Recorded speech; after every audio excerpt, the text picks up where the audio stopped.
Muchas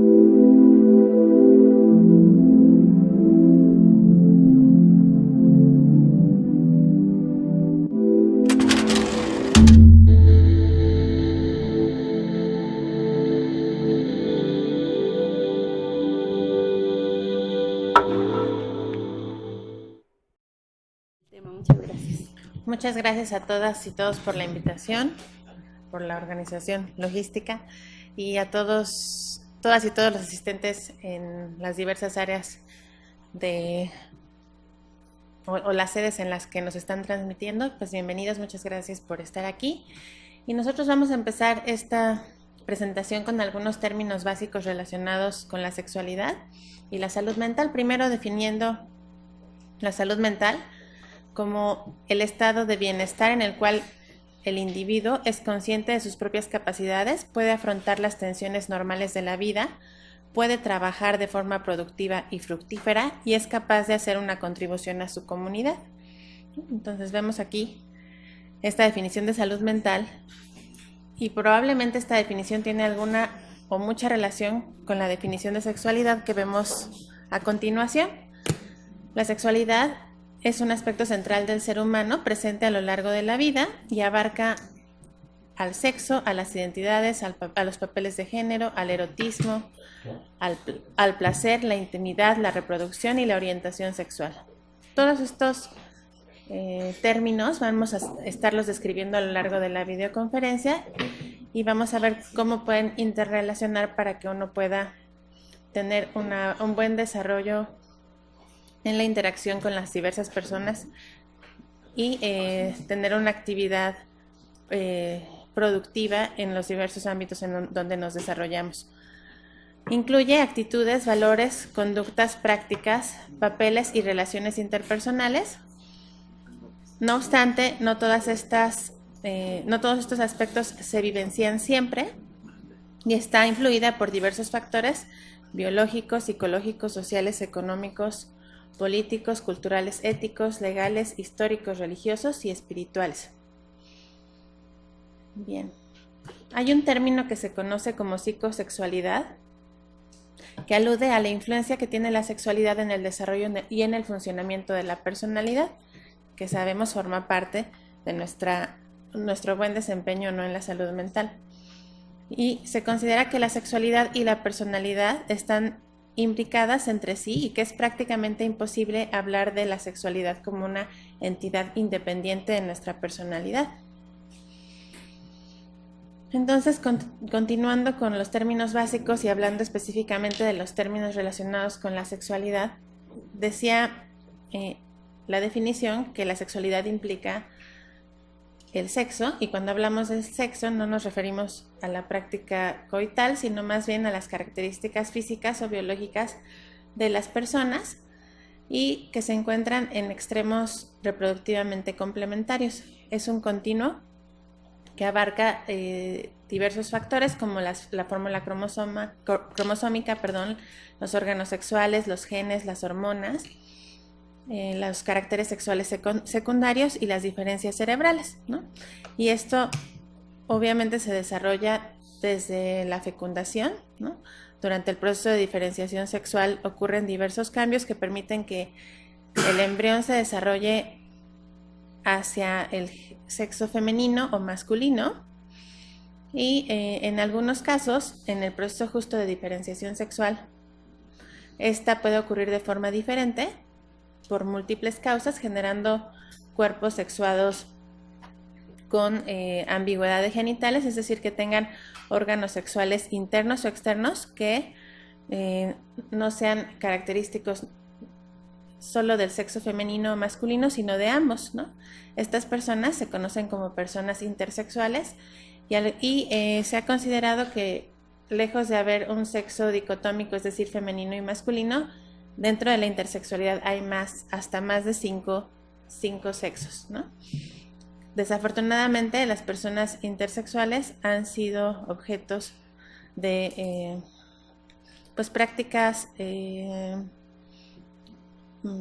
prácticas en las que se les ha tratado de corregir, pongo entre comillas corregir, ¿no? Es decir, cuando vemos algo que es diferente, tendemos a pensar que está enfermo, y no necesariamente hay una enfermedad cuando nace una persona con ambigüedad de genitales. Puede ser que la haya o puede ser que no la haya. Y estos niños no tienen que ser, niñas o niños no tienen por qué ser sometidos a procedimientos quirúrgicos de forma inmediata, sino más bien un equipo multidisciplinario que incluya a los padres, que incluya personal de genética, personal de pediatría, de psiquiatría, de psicología, de cirugía, debe consensuar, ¿no?, cuál será la mejor oportunidad para este niño o niña, y con el tiempo permitirle que esta persona pueda decidir qué es lo que quiere hacer o no con sus órganos sexuales, si es que se quiere hacer algún cambio.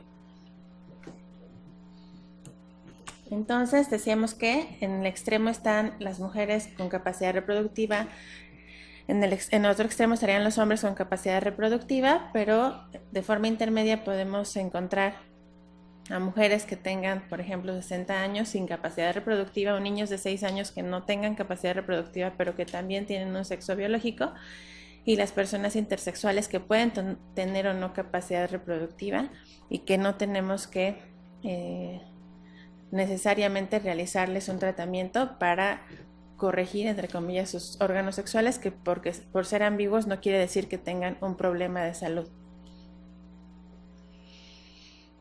Y entonces todo esto forma parte del sexo, y con esto terminamos el primer concepto, que tiene que ver con todo lo biológico, y a eso nos referimos cuando hablamos del sexo.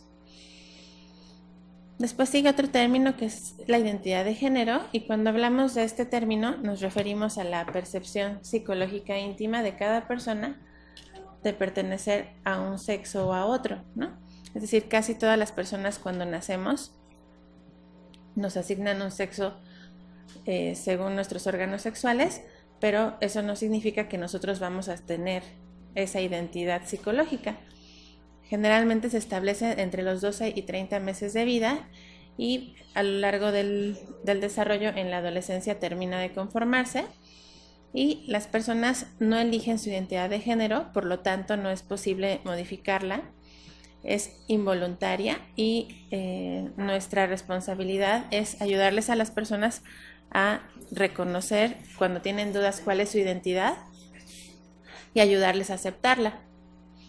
Para la mayoría de las personas la identidad de género es concordante con su sexo biológico, es decir, si yo nací con órganos sexuales femeninos, yo me siento mujer, entonces soy una persona cisgénero y mi identidad de género concuerda con mi sexo biológico. Lo mismo ocurriría en el caso de los varones. Si yo nací con sexo biológico masculino y me identifico a mí mismo como varón, entonces sería una persona cisgénero. A diferencia de las personas transgénero, que nacen con un sexo biológico, pero su identidad es diferente o no concordante con la de su sexo biológico. Por lo tanto, necesitan transitar hacia el otro género para lograr dicha concordancia, que es lo que pasa justo con las personas transexuales. Cuando hay una discordancia entre la identidad de género y el sexo biológico, pues puede haber un malestar intenso, ¿no? Si mi cerebro me dice que soy mujer, pero yo tengo un pene, y mi sociedad heterosexista me ha enseñado que eso está enfermo o malo, que eso es enfermo o malo, pues voy a tener un malestar psicológico y voy a tratar de identificarme con el otro sexo. Es por eso que estas personas van a requerir cambios físicos y sociales en su vida cotidiana, por ejemplo, transitar al rol cruzado, es decir, si una persona nació con sexo biológico femenino, pero su identidad de género es masculina, pues tendrá que usar el rol masculino en toda su vida, tanto en el ámbito familiar, social, escolar, cultural, y elegir un nombre de acuerdo a su identidad y tener estas experiencias de vida reales que concuerden con su identidad. Así, las personas transexuales tienen una discordancia entre su sexo biológico y su identidad de género, y tendríamos a las mujeres transexuales como aquellas personas biológicamente varones con la convicción interna de ser mujeres. Ahí le ponemos entre comillas mujer atrapada en el cuerpo de un hombre. Y en el caso del varón transexual, la persona biológicamente mujer con la convicción interna de ser varón, un varón atrapado en el cuerpo de una mujer. Entonces, es también más frecuente que las personas transexuales cursen con estados intersexuales.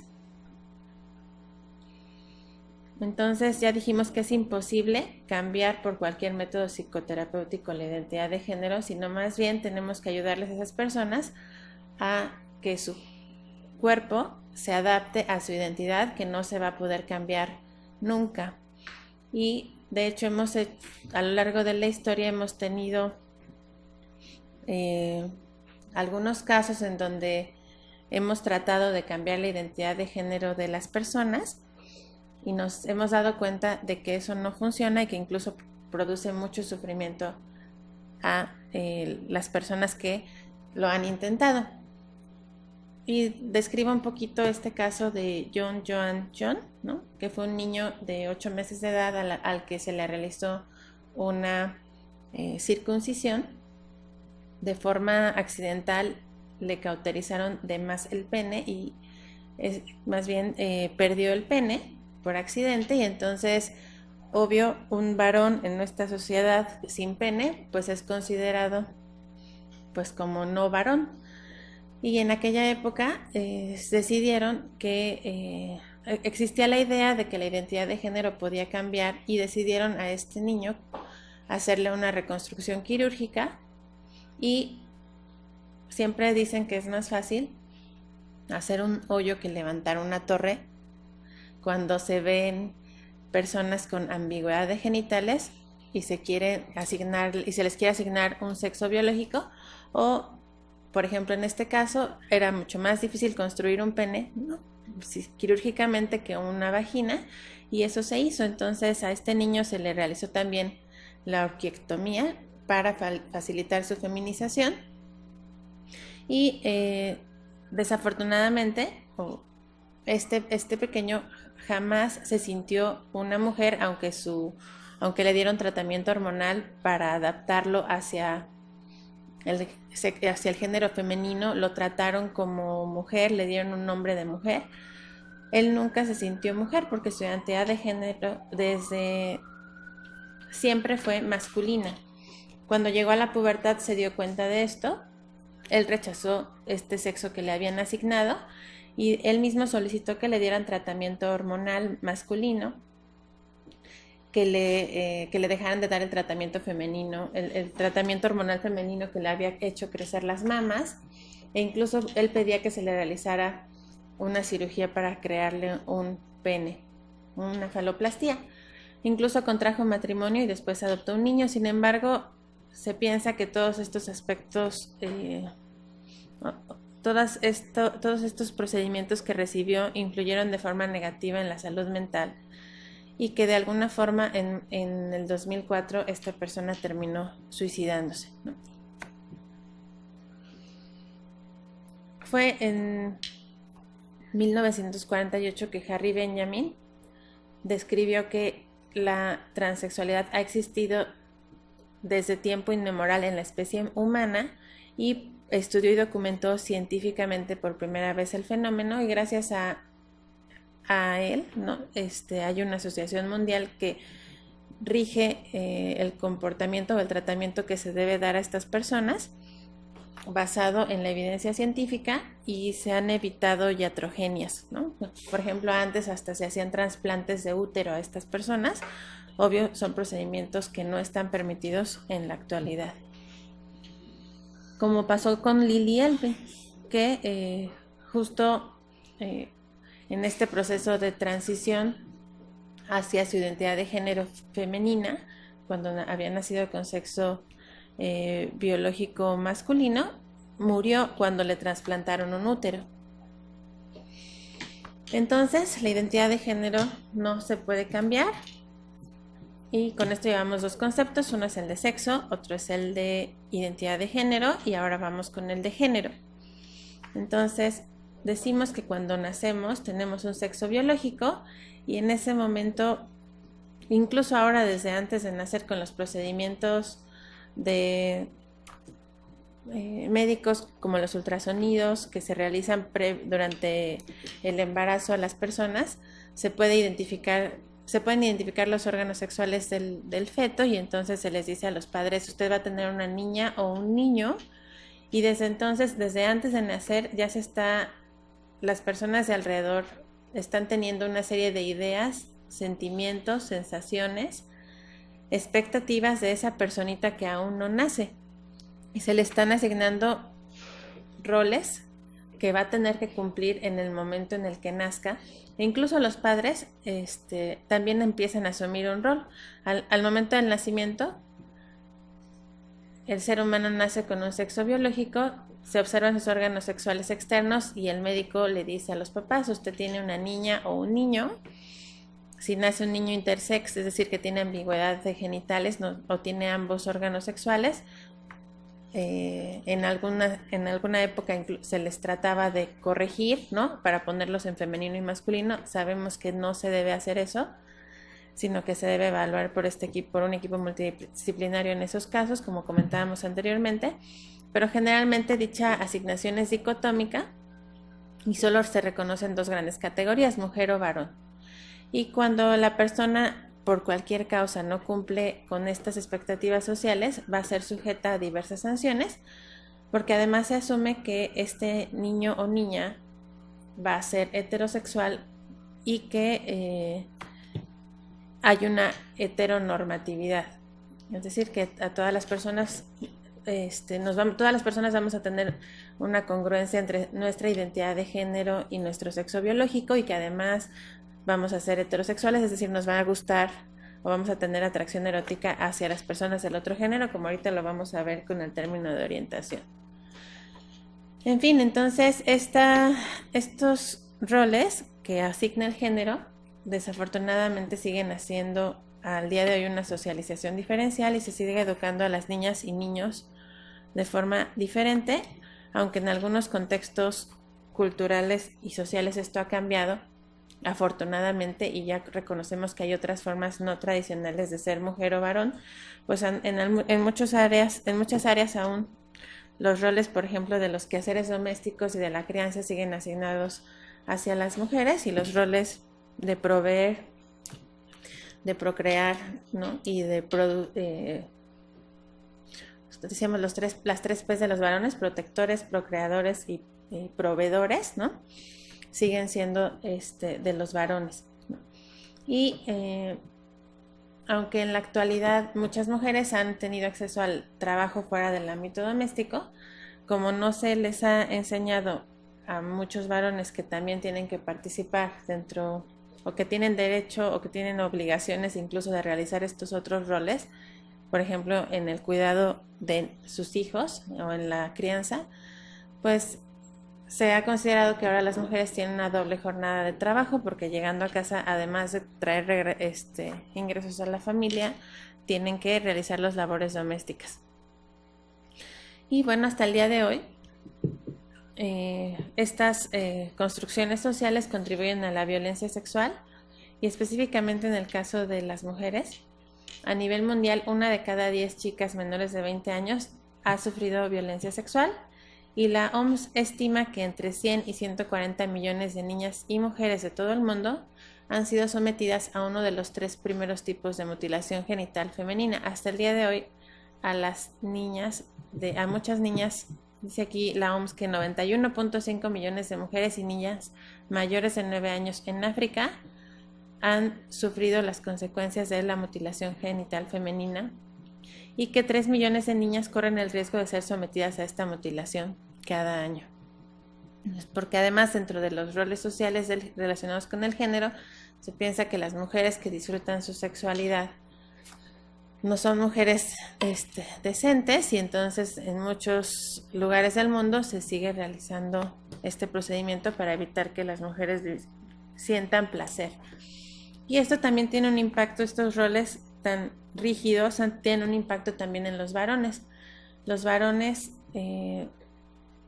la violencia es es una causa importante de mortalidad entre adolescentes del sexo masculino y representa un 43% de todas las defunciones de varones adolescentes registradas en países de bajos ingresos, incluyendo los de América, según la Organización Mundial de la Salud. Nos parece que también estos aprendizajes sociales de ser fuertes, protectores, los somete a más riesgos. Ellos tienen que ser valientes, ¿no? Y en algunos contextos sociales incluso se les hacen ritos de iniciación para pertenecer a una pandilla, ¿no? Y tienen que demostrar que son hombres a través de la violencia.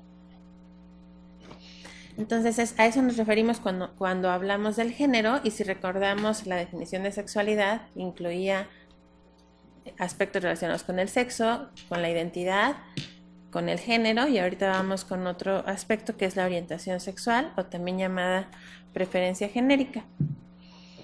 Y nosotros nos referimos a orientación sexual cuando hablamos de lo que nos gusta, la atracción erótica o afectiva hacia personas del otro género, como es en el caso de la heterosexualidad, del mismo género, como es en el caso de la homosexualidad, que tiene una prevalencia del 10 al 15% de la población aproximadamente. La bisexualidad, personas que sienten atracción hacia ambos géneros, tiene una prevalencia aproximada de 1 a 2% entre hombres y 2 a 3% de las mujeres. O la asexualidad, personas que no sienten atracción hacia ningún género.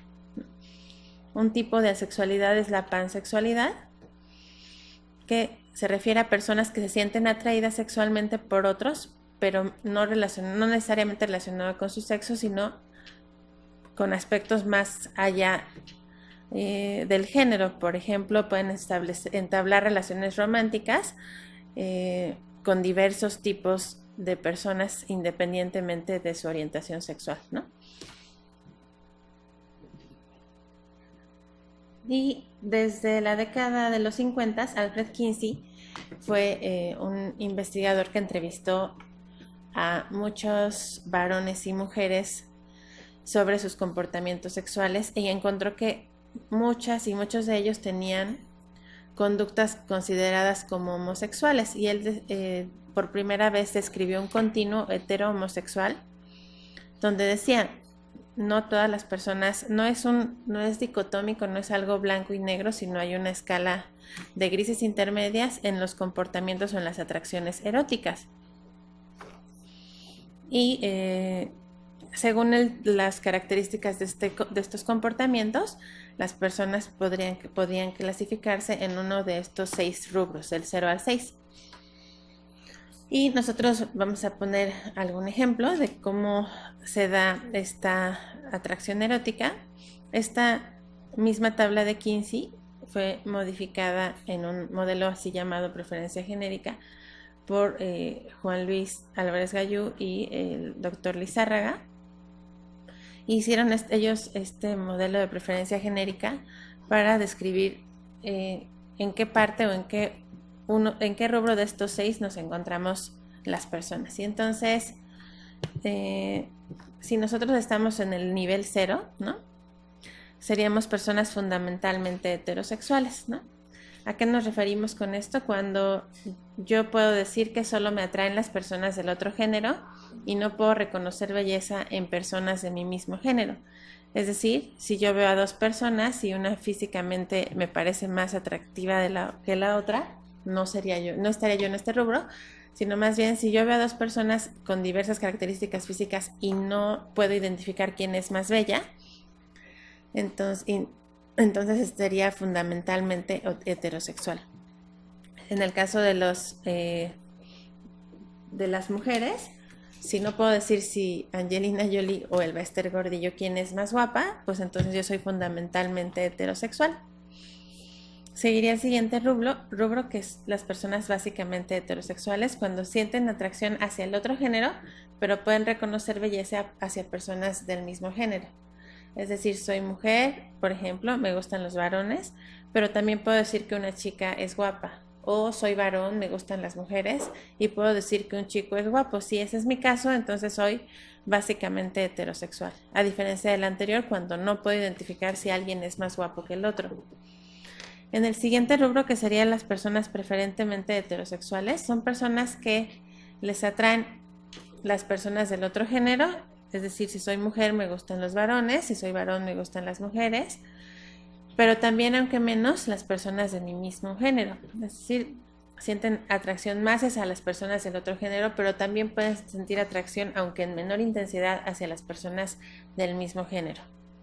Estas serían personas preferentemente heterosexuales. En la parte intermedia se encontrarían las personas bisexuales.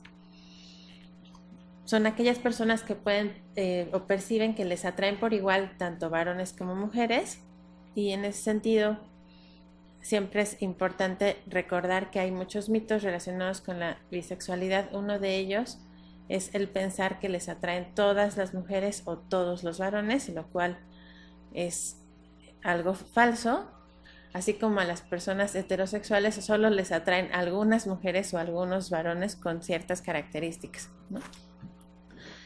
Y si nos fuéramos al otro extremo de la tabla, estarían las personas fundamentalmente homosexuales.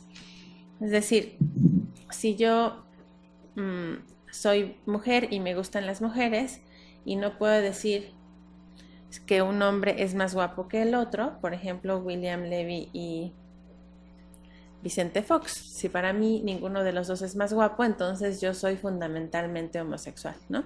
Si pudiéramos las otras dos imágenes y yo siendo varón me atraen solo los varones y no puedo decir si el Bester Gordillo, ¿no? O Angelina Jolie es más guapa, entonces yo sería también fundamentalmente homosexual. Seguiría el siguiente rubro, que son las personas básicamente homosexuales. Son personas que les atraen las personas de su mismo género. Son mujeres, les gustan las mujeres y pueden decir que un hombre es guapo, ¿no? O varones que les gustan los varones y pueden decir que una mujer es guapa. Esas personas son básicamente homosexuales. Preferentemente homosexuales, me atraen las personas de mi mismo género, pero también aunque menos las del otro género. Me gustan las mujeres, pero también aunque menos los hombres, o al revés, ¿no? Me gustan los hombres, soy varón, me gustan los hombres y también aunque menos las mujeres. Y cuando hablamos de soy varón o soy mujer, nos estamos refiriendo a la identidad, independientemente de nuestro sexo biológico, ¿sí? Es decir, una persona transexual femenina, es decir, que transitó, su identidad nació con sexo biológico masculino y transitó hacia el proceso de reasignación en el rol de género femenino,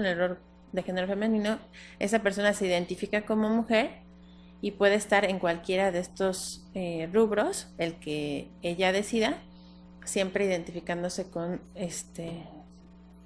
la identidad que ella misma ha elegido, bueno, o tiene desde su percepción psicológica íntima. Entonces vemos que, aunque hay diversos autores que han descrito pues una forma de interpretar este continuo de la orientación sexual, este modelo que fue realizado por investigadores o sexólogos mexicanos es novedoso porque toma en cuenta principalmente la atracción dentro de un continuo más que las prácticas eróticas o incluso el no practicar o no tener prácticas eróticas, ¿no? Si nosotros vemos este continuo, vemos que nos podemos clasificar en cualquiera de estos rubros, como describimos anteriormente, y que en el lado izquierdo vemos franjas verdes, azules y rojas más anchas, y cada una, lo verde significa no practicante, lo azul significa solo a través de sueños y fantasías, y lo rojo significa practicante asumido. Es decir, también reconoce que es importante lo que a uno, no solo lo que a uno le gusta, sino también lo que uno ha practicado, pero que eso no determina nuestra orientación sexual. Entonces, por ejemplo, si yo soy una persona que le gustan los varones, pero también, aunque menos, las mujeres, y me clasifico como una persona preferentemente heterosexual, es decir, estaría en el tercer punto de la tabla, en el tercer rubro. Si yo he tenido prácticas sexuales con varones y me identifico como mujer, entonces sería una mujer estaría en el área roja, es decir, sería una persona que ha practicado o ha asumido su práctica sexual erótica con varones, ¿no? Y si además he tenido una práctica sexual erótica con mujeres, vemos la parte de abajo, tanto la parte de la heterosexualidad como la de la homosexualidad está dividida en dos. Y esto nos quiere dar a entender que todas las personas, tanto heterosexuales como homosexuales, tenemos un potencial homosexual u heterosexual, ¿no? Es decir, yo, siendo una mujer heterosexual, puedo tener una práctica homosexual sin que cambie mi orientación, ¿no? Y a lo mejor nunca he tenido una práctica real, solamente a través de sueños o fantasías. Por ejemplo, si viendo una película de dos chicas alguna vez me excité, ¿no? Entonces soy practicante, he practicado mi potencial homosexual a través de sueños o fantasías, o NP cuando nunca lo he practicado, por ejemplo, con las personas que por cuestiones, por ejemplo, religiosas, ¿no?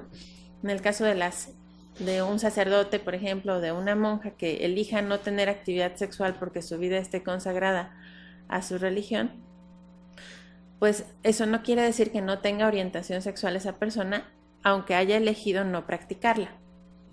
En fin, este modelo nos permite ver que hay más de 32 combinaciones y que no es solo blanco y negro, ninguna es mejor que la otra, solo forma parte de la diversidad que existe en las personas. Y es por eso que hablar de normalidad y sexualidad es muy difícil, porque esto varía de una sociedad a otra. Incluso la homosexualidad durante algún tiempo fue considerada un trastorno mental. Afortunadamente desde 1973 ya no lo es. Esto varía de una época a otra en una misma sociedad, o incluso de un grupo a otro dentro de una misma sociedad. Si ustedes pudieron encontrarse dentro de este rubro dentro de este modelo de preferencia genérica, seguro nuestra experiencia erótica o nuestros gustos son diferentes, y eso habla de que en un mismo grupo puede haber una variabilidad individual. Lo que sí tenemos que considerar es que cuando hablamos de sexualidad muchos términos son confundidos, ¿no? En especial porque lo más normal, que desde el punto de vista estadístico quiere decir que es más frecuente, se considera como lo normativo, ¿no? Es decir, lo que es lo más frecuente puede considerarse normal, y entonces anormal, que es un término descriptivo, termina siendo valorativo porque se relaciona con el estar sano o enfermo, o con juicios morales como ser bueno o malo, lo cual habla de aspectos personales subjetivos, y en donde nosotros podemos decir que si lo normal es igual a salud, entonces salud es igual a bueno, y entonces normal es igual a bueno. Entonces esta regla fomenta la heteronormatividad y el heterosexismo, ¿no? Donde las conductas o tanto las orientaciones sexuales o los sexos biológicos menos frecuentes, ¿no? Son considerados anormales o enfermos o malos, ¿no? Lo cual debemos de evitar. Y para evitar estos términos, ha surgido este concepto que se llama de diversidad sexual, y este es un constructo teórico que hace referencia a todas las posibilidades de asumir, expresar y vivir nuestra sexualidad para cada cultura o persona, e incluye distintas identidades, distintas preferencias, orientaciones, expresiones del erotismo, prácticas sexuales y afectos. Y abarca que todas las personas tenemos el derecho a existir y a manifestar nuestros cuerpos con su diversidad, con todas las sensaciones y deseos sin más límites que el respeto de los derechos humanos de las otras personas, ¿no?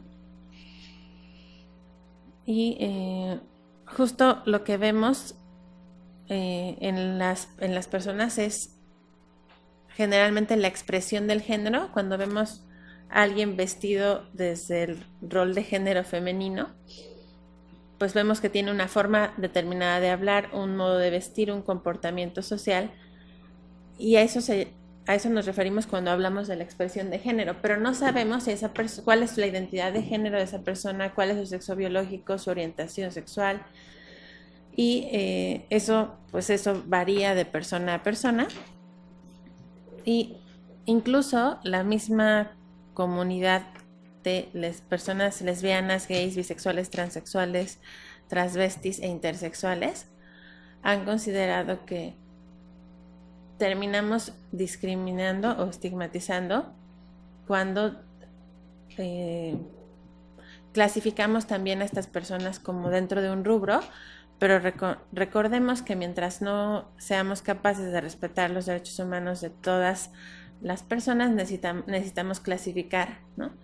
Porque lo que no se nombra no existe. Y entonces seguiríamos reproduciendo la heteronormatividad, ¿no? Que está basada en el sistema patriarcal y que desafortunadamente sigue siendo jerárquica y basada en ideas androcentristas que separan a hombres y a mujeres y desvaloriza e impone roles de género. Así como el binarismo sexual, solo hay una forma de ser mujer o una forma de ser varón. La diversidad sexual no aprueba esto, sino todo lo contrario. Y busca que las personas podamos tener acceso, independientemente de nuestra diversidad, a los derechos humanos de universalidad, interdependencia, invisibilidad y progresividad.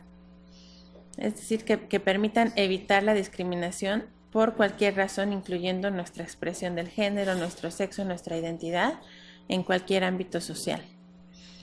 Entonces, debemos de evitar llamarles enfermas a ninguna de estas personas. Debemos de evitar llamarles anormales, porque de esta forma contribuimos a que sigan existiendo crímenes de odio y discriminación. Y de forma cotidiana, desafortunadamente, todas las personas que expresan prácticas sexuales diferentes a la heteronormatividad son sometidas a tratos desfavorables o desprecios inmerecidos solo por pertenecer a un determinado grupo. Un ejemplo es pues la transfobia, ¿no? Que es el odio hacia las personas transexuales. Por eso el 17 de mayo se ha considerado el Día Internacional en contra de la homofobia, la transfobia, bifobia, etc. Entonces,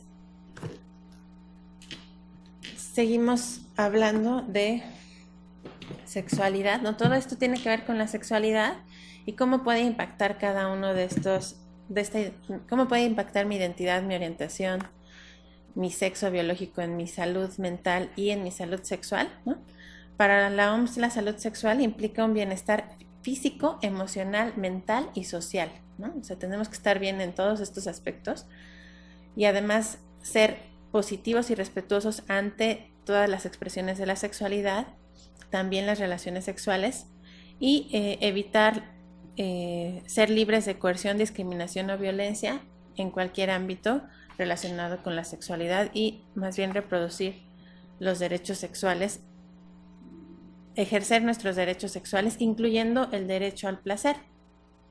Y en ese sentido, y con eso voy a pasar a la última parte de mi presentación, que tiene que ver con el erotismo, que forma también parte de la definición de sexualidad. Y para hablar del erotismo tenemos que reconocer la respuesta sexual humana, que fue descrita por primera vez por William Masters y Virginia Johnson en 1966. Vamos a ver. Y después modificada por Helen Kaplan en el 74, quien agregó una fase más, ¿no? Que fue la de deseo. Y pues, pero vamos a ver esta definición de Juan Luis Álvarez Gallo, donde encuentra o él determina diversas fases de la respuesta. La primera es la considerada la de estímulo sexual efectivo o de deseo, después la de la excitación, meseta, orgasmo y resolución. Vamos a ir describiendo cada una de ellas y puede ser diferente en varones que en mujeres y lo vamos a ir viendo a lo largo de la presentación. Si falla una de estas respuestas sexuales humanas, alguna de estas fases de la respuesta sexual puede dar origen a una disfunción sexual, ¿no? De hecho, el término disfunción alude a cualquier alteración en cualquiera de las fases de la respuesta sexual humana. Y en ese sentido, pues es sencillo identificar que si yo tengo un problema para desear, entonces tendré un trastorno del deseo. Si tengo un problema para excitarme, tendré un trastorno de la excitación. Si tengo un problema para tener orgasmos, tendré un trastorno del orgasmo, ¿no? Y esto puede variar en mujer o varón. Y entonces cuando hablamos del deseo nos referimos a esa motivación interna para iniciar la actividad sexual, ¿no? Que puede estar dada por estímulos psíquicos o táctiles, visuales, auditivos, olfativos, recuerdos, fantasías, que estimulan a nuestro cerebro. Pues es muy importante, el órgano sexual más importante es el cerebro, porque a partir de ahí se estimulan el centro toracolumbar, que permite la erección o la lubricación en el caso de las mujeres, y que da la vasocongestión en la región pélvica y que permite que se pueda continuar con las diversas fases de la respuesta sexual humana.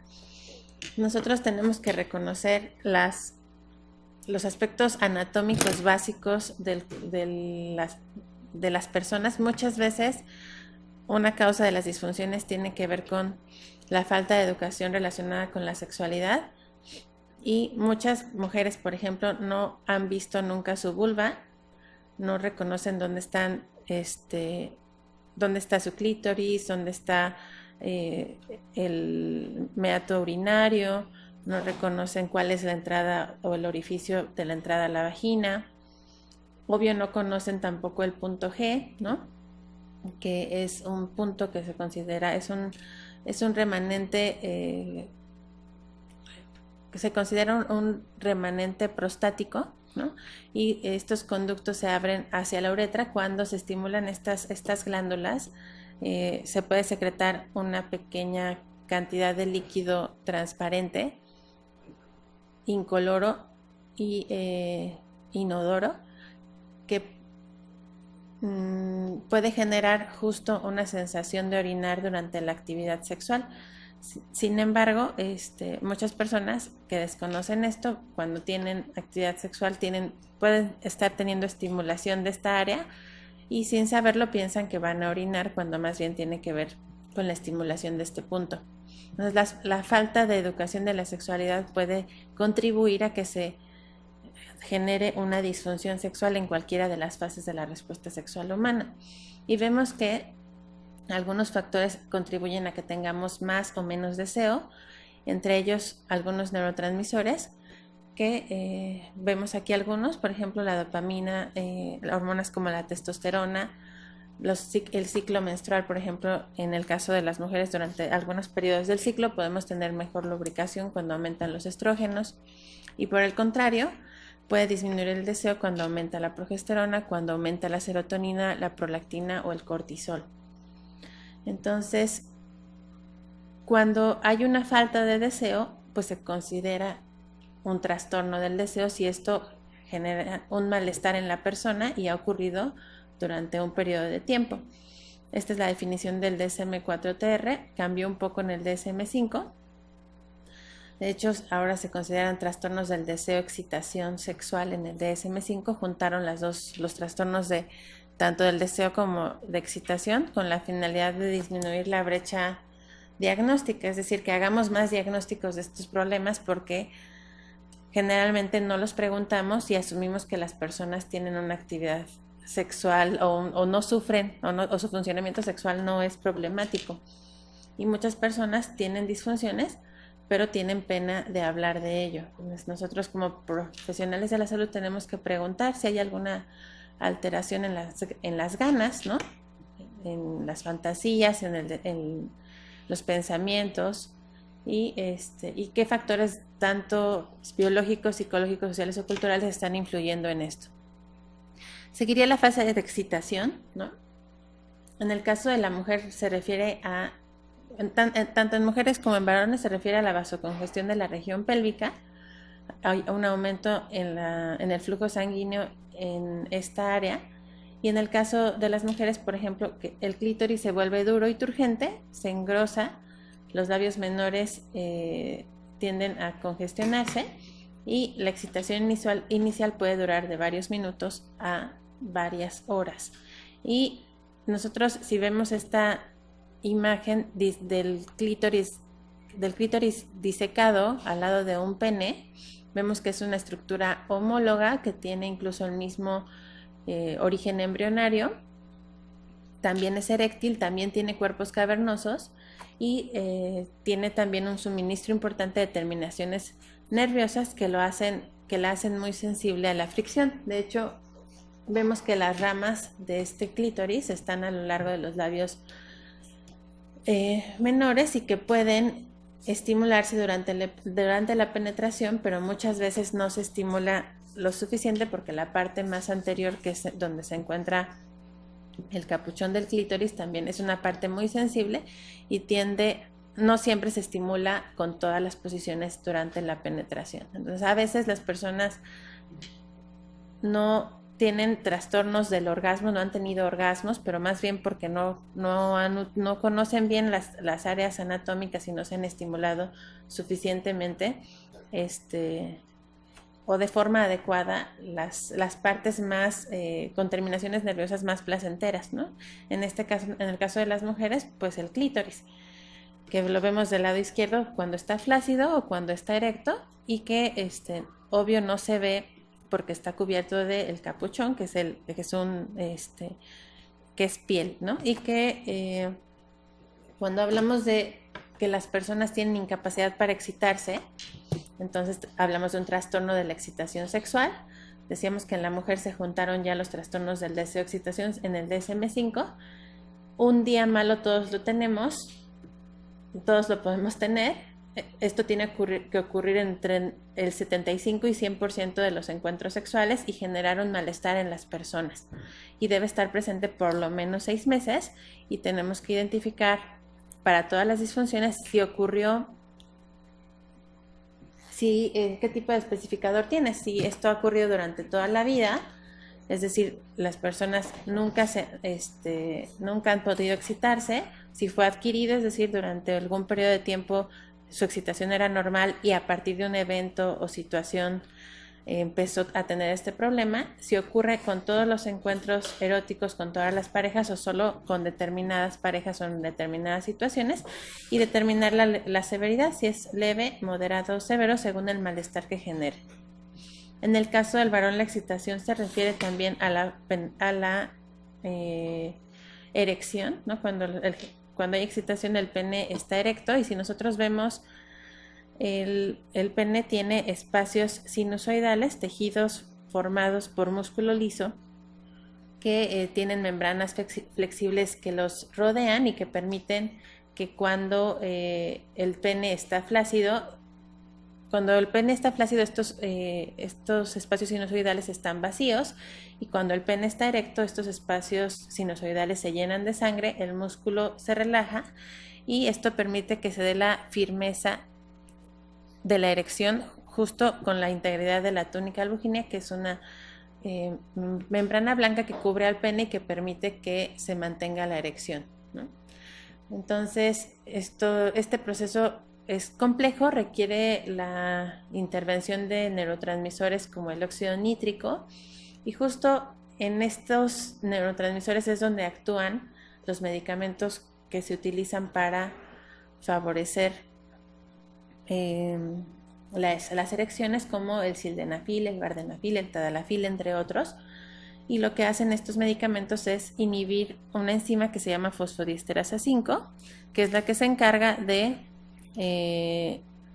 degradar un componente que se considera un componente que es el GMP cíclico, y que con esto se permite que la dilatación de este músculo liso permanezca durante más tiempo, y entonces la erección permanezca también durante más tiempo.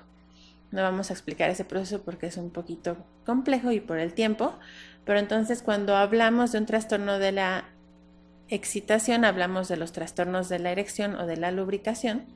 En el caso de los varones, la disfunción eréctil, antes llamada incompetencia eréctil, y esto se debe a que no hay la firmeza no es lo suficiente, y también ocurre en el 75 a 100% de las ocasiones. Hay que especificar de qué tipo se trata, y en el caso de las mujeres, la falta de lubricación.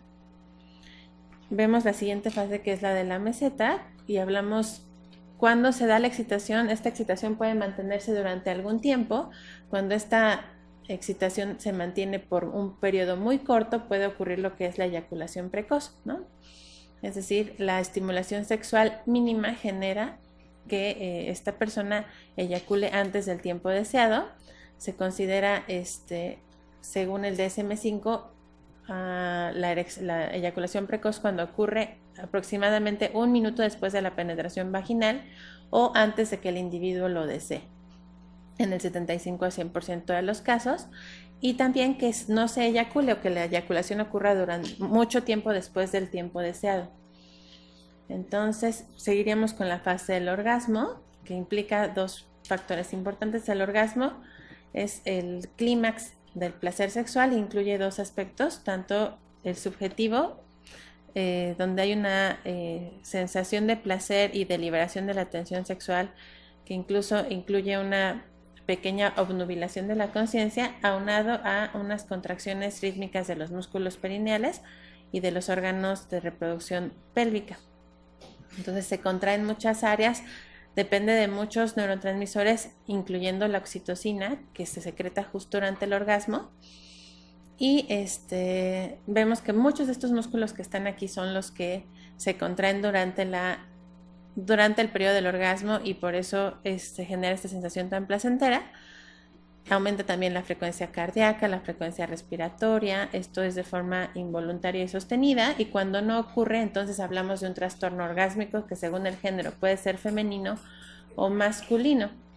Y hay personas que pueden tener orgasmos sin eyaculación, porque son 2 procesos separados, aunque lo más frecuente es que el orgasmo ocurra al mismo tiempo que la eyaculación. No siempre es así. Y entonces la respuesta sexual humana es muy compleja. Si alguna de estas fases de la respuesta sexual falla, entonces podemos tener una disfunción, si esto ocurre durante al menos 6 meses y genera malestar en la persona. Y por último sigue la fase de resolución, que implica que todos los aspectos biológicos que cambiaron para que la persona pudiera excitarse y llegar al orgasmo regresan al estado habitual, ¿no? Desaparece la congestión vascular, el organismo vuelve a su estado de reposo. Incluso cuando hay orgasmo también se secretan anandamidas, que son algunos neurotransmisores relacionados con la relajación, ¿no? Y se produce cierto sueño. Si no se llega al orgasmo, puede tomar la resolución de 2 a 6 horas, porque se genera una contracción pélvica, una vasocongestión pélvica que no se pudo liberar. Entonces siempre pues es conveniente llegar al orgasmo, ¿no?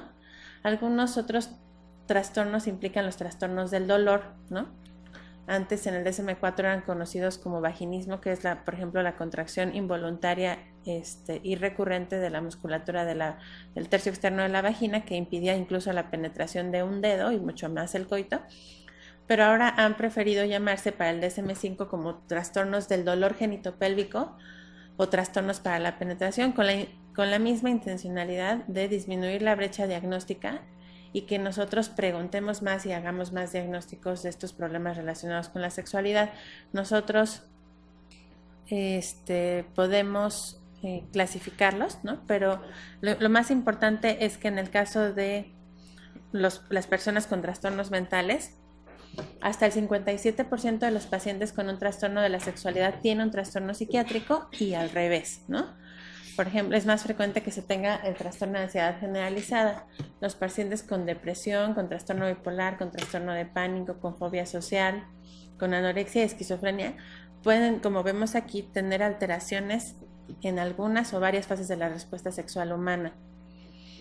Y es muy frecuente que nuestros pacientes tengan comorbilidad con problemas sexuales porque incluso los medicamentos que prescribimos, todos los que prescribimos tienen un efecto en la función sexual humana, varía según el tipo de medicamento en la fase en la que impactan, pero lo debemos considerar y siempre preguntar. Muchas veces los pacientes suspenden la medicación por el efecto negativo que se está produciendo en la respuesta sexual, pero no les preguntamos eso, ¿no? Les preguntamos si le dio diarrea, si le dolió la cabeza, pero no le preguntamos, ¿ya no tuvo erección, ¿no? O se tardó en eyacular, o se le fueron las ganas de tener actividad sexual.